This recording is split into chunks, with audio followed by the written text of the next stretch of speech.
Good morning students, welcome back to our channel Sky Home classes. और आज हम start कर रहे हैं क्लास 10th फर्स्ट फ्लाइट का पोएम फायर एंड आइस।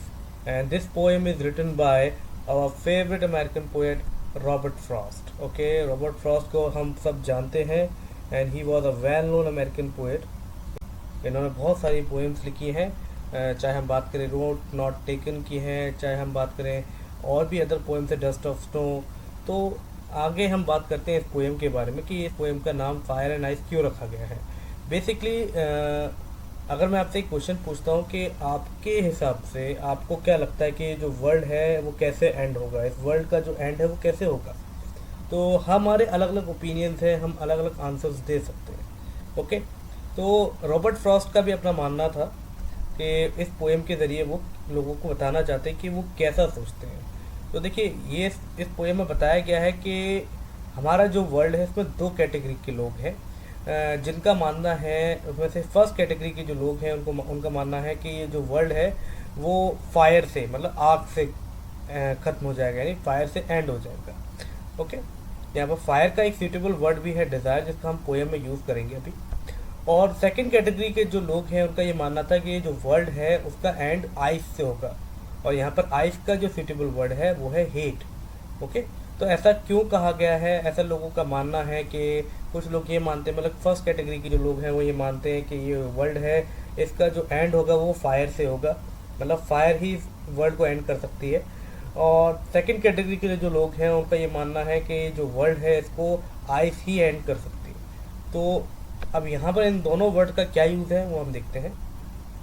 तो पोएम स्टार्ट करते हैं। यहाँ पे लिखा हुआ है, some says the world will end in fire, some says in ice. तो यहाँ पर रॉबर्ट फ्रॉस्ट ने यही बताया है, जो दो कैटेगरी के लोग हैं उनमें से कुछ लोग कहते हैं कि जो वर्ल्ड है वो फायर से ख़त्म हो जाएगा, the world will end in fire. Okay, और कुछ लोग कहते हैं कि ये वर्ल्ड जो है वो आइस से ख़त्म हो जाएगा। Okay, now third line, from what I have tested of desire I hold with those who favour fire.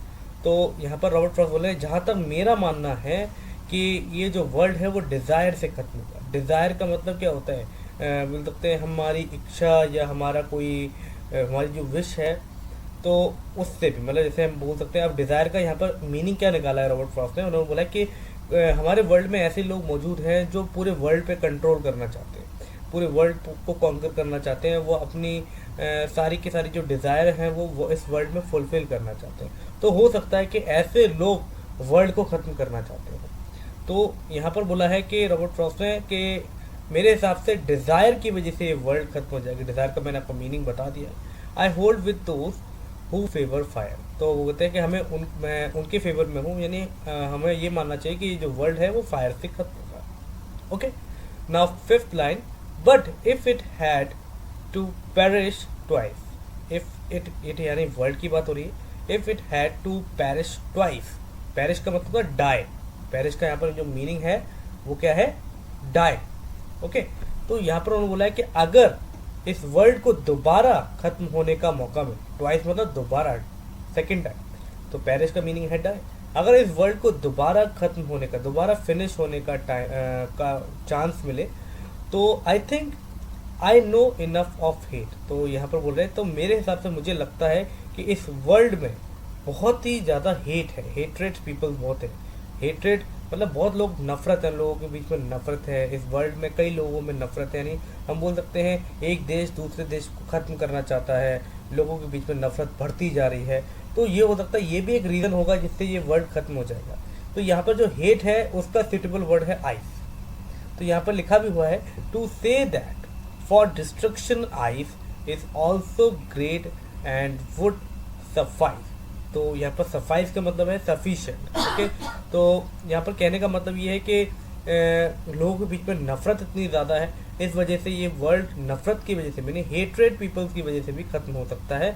तो यहाँ पर उन्होंने बोला कि तो अगर ऐसा है तो फिर ये वर्ल्ड आइस से भी ख़त्म हो सकता है, उससे भी ख़त्म होने के लिए सफिशिएंट है, आइस भी सफिशिएंट है इस वर्ल्ड को ख़त्म करने के लिए।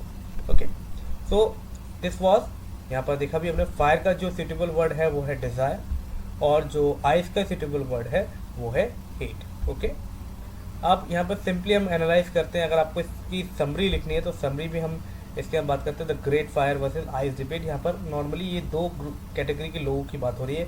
कुछ लोग फायर में बिलीव करते हैं, कुछ लोग आइस में बिलीव करते हैं।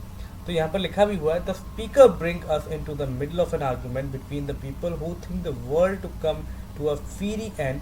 फीरी मीन्स ऐसा मतलब मीन्स वर्ल्ड का जो एंड होगा वो आइस की वजह से होगा। And people who think the world will freeze. तो मतलब यहाँ पर जो स्पीकर है यानी रॉबर्ट फ्रॉस्ट ये बोल रहे हैं कि दो कैटेगरी के लोगों के बीच में आर्ग्यूमेंट चल रही है, और कुछ लोग ये मानते हैं कि ये जो वर्ल्ड है वो जल के खत्म हो जाएगा, मतलब फायर से खत्म हो जाएगा, और कुछ लोग ये मानते हैं कि ये वर्ल्ड फ्रीज हो जाएगा, मतलब आइस से खत्म हो जाएगा।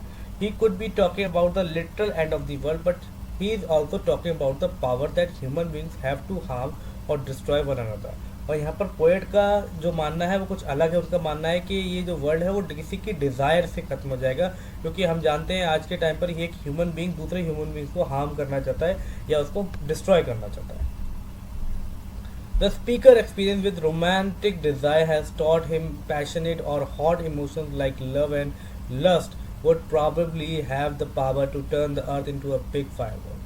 तो यहाँ पर स्पीकर का जो यहाँ तक उनका एक्सपीरियंस कहता है कि किसी की डिज़ायर मतलब उसकी इच्छा, अगर कि हम बोल सकते हैं हमारे वर्ल्ड में ऐसे बहुत सारे लोग मौजूद हैं जो वर्ल्ड पे कंट्रोल करना चाहते हैं, जैसे कि मैंने आपको पोएम में बताया भी।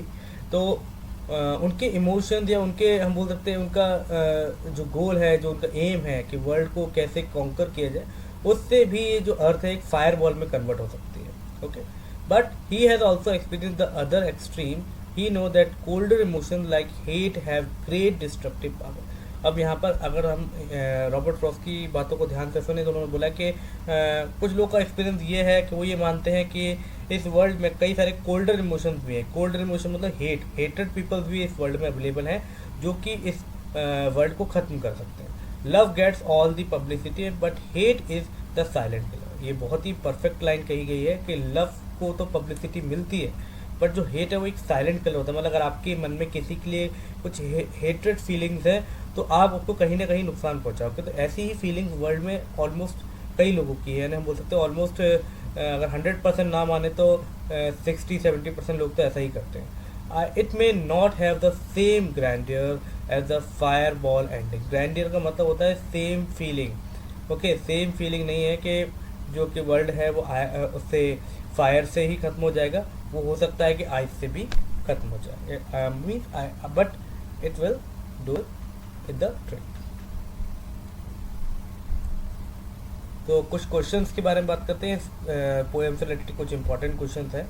तो फर्स्ट क्वेश्चन है, how many different ways can you think of that these two forces could actually destroy the world. मतलब आपका और क्या मान सकते हैं, मतलब और क्या तरीके हैं, आपको और कौन से डिफरेंट वेज हैं जिससे ये जो दो कैटेगरी के लोग हैं ये मानते हैं कि वर्ल्ड एक्चुअली में डिस्ट्रॉय हो सकता है। Second, what other element, forces or passions do you think might rival or at least compare with the destructive power of fire and ice? Third question, how would describe the world view? Is it pessimistic and realistic, just indifferent? Fourth, do you think the extreme of fire and ice could exist in the person at the same time? तो ये कुछ important questions थे और इन question ये हम बोल सकते हैं इन क्वेश्चंस को आपको प्रैक्टिस करना है और आई होप आपको ये पोएम समझ में आई होगी। तो अगर आपको ये वीडियो पसंद आया तो प्लीज़ इसको लाइक कीजिए और अगर आप हमारे चैनल पर नए हैं तो प्लीज़ हमारे चैनल को सब्सक्राइब कीजिए और आगे की वीडियोज़ को देखते रहने के लिए please watch our videos. Thank you.